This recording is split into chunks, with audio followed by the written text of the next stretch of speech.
গুরুত্বপূর্ণ বিষয় হচ্ছে যে তিনি যেই ক্রিটিকগুলো করছেন এগুলো খুবই স্যালো ক্রিটিক। এখানে একজন প্রধানমন্ত্রীর রাজনৈতিক সচিব, তিনি রাজনীতিকে তার আগামী দিনের রাজনীতি গণতান্ত্রিক করার জন্য, জবাবদিহিমূলক করার জন্য, কিভাবে আরও জনপ্রিয় হবে সেই সময় না দিয়ে যদি তার দায়িত্ব থাকে, যদি এনসিপি জামাতের মানে খুঁজে খুঁজে যেটা সমালোচনা না সেইটা খোঁজা, তাহলে রাজনৈতিক সচিব হিসেবে আমাদের একটা নতুন এক ধরনের তরুণদের কাছে এক ধরনের অন্য ধরনের বার্তা যায়। দ্বিতীয়ত বিষয় হচ্ছে যে দেখেন, বিএনপির বিষয়ে কখনোই স্পষ্ট আমাদের এখন পর্যন্ত কোনো নেতৃত্ব থেকে বলে নাই যে তারেক রহমান এই মুহূর্তে ফ্যাসিবাদ। আমরা আওয়ামী লীগের সময়কে এখন পর্যন্ত বিএনপির সাথে ওইভাবে প্যারালালি করি না। একটা পলিটিক্সের একটা ন্যূনতম একটা মানে বিরোধিতা করতে হয় দেখে কিছু করি। সেই বিরোধিতা কোন জায়গায় করি? আমি তারেক রহমানের 5 মাসে সরকারে প্রচণ্ড রকম দলীয়করণ করছে, আমি সেই দলীয়করণের বিরোধিতা করব। আমি তাদের যারা নির্বাচনে হারছে তাদেরকে বিভিন্ন 13টা সিটি কর্পোরেশনে বসা, গত পরশু 12টা রাষ্ট্রীয় প্রতিষ্ঠানের বিভিন্ন স্পেশালাইজড প্রতিষ্ঠানে তার দলীয় পদধারীদেরকে বসাইছেন, যারা 17 বছর রাজপথে আগমন করছেন, ত্যাগ করছেন, সেটা এক বিষয়। কিন্তু আপনি যখন রাষ্ট্রীয় প্রতিষ্ঠানে তার স্পেসিফিক যদি অভিজ্ঞতা না থাকে, সেই লোককে ধরেন করছে যুব দলান, তারে আপনি পার্ট মন্ত্রণালয় মানে একটা কমিশনের আপনি হচ্ছে কর্পোরেশনের দায়িত্ব দিলেন, তাহলে ওই প্রতিষ্ঠান তো আসলে দাঁড়াতে পারবে কিনা না, সেটা আমি অ্যাঙ্কর হিসেবে আমি জাস্ট একটা পাল্টা যুক্তি দেই। আজ এইবারের সংসদে যারা গেছে তার মধ্যে 208 জন তো জীবনে কখনো সংসদই হয় নাই, তারা আইন প্রণেতা কিন্তু হবে।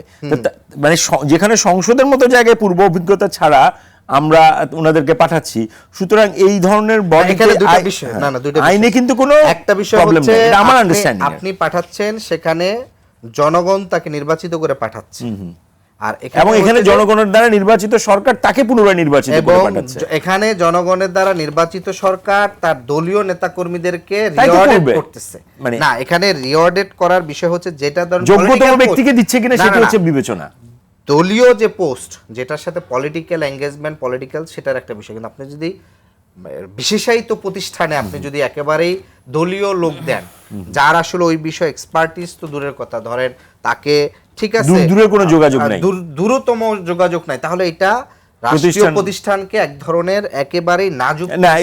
আমি এগ্রি করি। নম্বর হচ্ছে আমরা সরকারের সমালোচনা করি কোন জায়গায়, সেটা হচ্ছে যে এই গত 5 মাসে প্রায় 603 জন খুন হয়েছে, আইন শৃঙ্খলার পরিস্থিতি অবনতি হয়েছে, বিভিন্ন জায়গায় হচ্ছে যে আপনার ধর্ষণ হয়েছে, সেই ধর্ষণের কোনো ধরনের এখন পর্যন্ত ব্যবস্থা নেওয়া হয় না।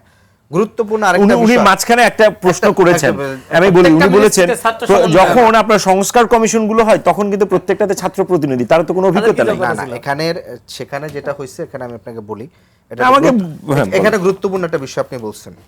যেমন ধরেন বাংলাদেশের আপনি যখন কোনো সংস্কার কমিশনে যে চেয়ারম্যান হয়েছে কিংবা অধিকাংশ যারা ছিল, এই বডিটা ছিল আপনার 10 কি 9 জনের, এর ভিতর মোর দেন 6 থেকে 7 জন যাদের এইজ ছিল 60+, অলমোস্ট 50+।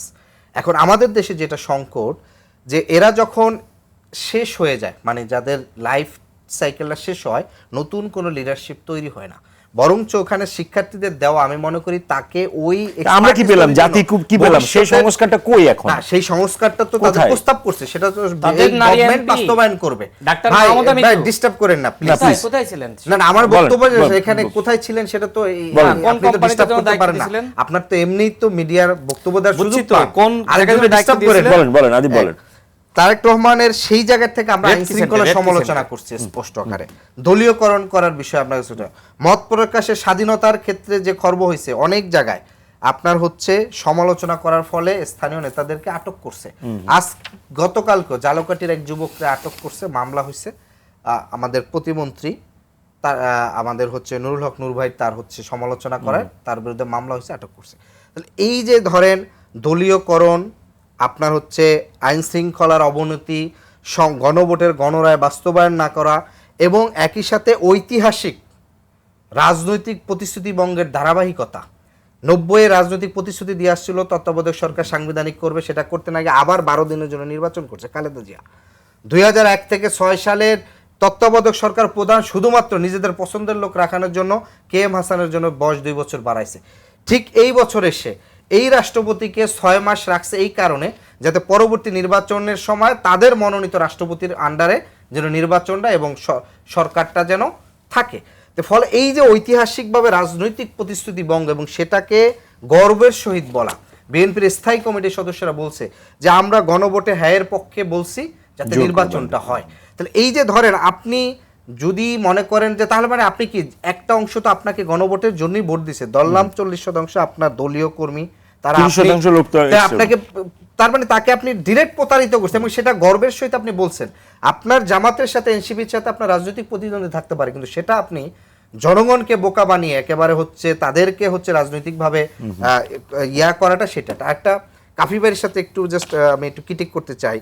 আমরা সিপিবির কাছ থেকে রাজনৈতিকভাবে আজকের এই হামলায় তার যদি কিন্তু সারা এটার একটা নিন্দা জানানো দরকার ছিল, মানে এটা আমি এক্সপেক্ট করি, অন্তত আমি ভিকটিম বা আমাদের পার্টির, নট অনলি শুধু সেটা না, এখানের ওভারঅল যে পুরনো যে রাজনৈতিক সন্ত্রাসের দলীয় সন্ত্রাস, ভাই বলছেন যে হ্যাঁ মব সন্ত্রাসের এখানে ইয়ার সময় হয়েছে কি জানো, ইন্টারিমের সময় হয়েছে, এই সরকারের সময় মব সন্ত্রাস হয় না, বাজারে হামলা হয়েছে।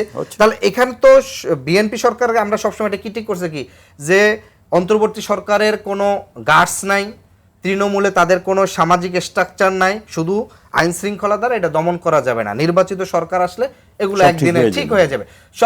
সালাউদ্দিন স্বরাষ্ট্রমন্ত্রী নিজে বলছেন যে মব আজকে থেকে বন্ধ, জাদুঘরে পাঠিয়ে দিলাম। তারপরের দিন আমরা দেখলাম যে আপনার কুষ্টিয়ায় যে মানে একজন পীরকে হামলা করছে এবং সবচেয়ে যেটা বিষয়, সে হামলার যে 12 জন তদন্ত আছে 11 জন ছাত্রদলের পোস্টেড ছিল, আরেকজন জামাতের রাজনীতির সাথে সংশ্লিষ্ট ছিল। এই যে এই ক্রিটিকটা, আরেকটা গুরুত্বপূর্ণ বিষয় আমি কিছুদিন আগে করছি যে রংপুরের এক উপজেলার বিএনপির সভাপতির একটা রেকর্ড ভাইরাল হয়েছে যে ঢাকা থেকে নেতা আসবে অল্প বয়সের মেয়েদেরকে ইয়া করা। একই সাথে আমরা দেখেছি জামাতের এক এমপি তিনি এই যে ক্ষমতার এটারে কি বলে মানে অপব্যবহার করে মানে তাদেরকে চাকরি প্রলোভন দেওয়া বা একটা করা, একাধিক ভিডিও আসে এবং তাকে জামাত সামগ্রিক দল থেকে বহিষ্কার করছে। কারণ তিনি নিজে যদি পদত্যাগ না করেন হয়তো সংসদ সদস্যের এটা একটা জটিলতা আছে।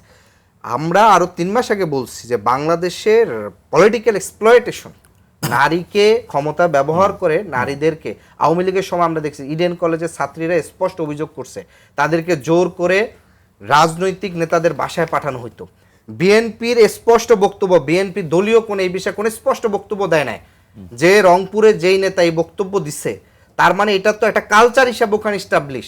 আমরা দাবি করছিলাম প্রত্যেকটা দলের প্রতি আপনাদের সমালোচনা আছে, এই সমালোচনা। এখন আমি যদি মানে এই সমালোচনা তো ক্রিটিক এবং এটা ভ্যালিড, কারণ এই সমালোচনা জবাব দিতে গিয়ে আপনি যদি শুধু 1 মিনিট বক্তব্যের ভিতর 3 বার যদি নাসিরউদ্দিন পাটোয়ারির নাম নেন, তাহলে আপনি তো নাসিরউদ্দিন পাটোয়ারির রাজনীতিটাই করলেন।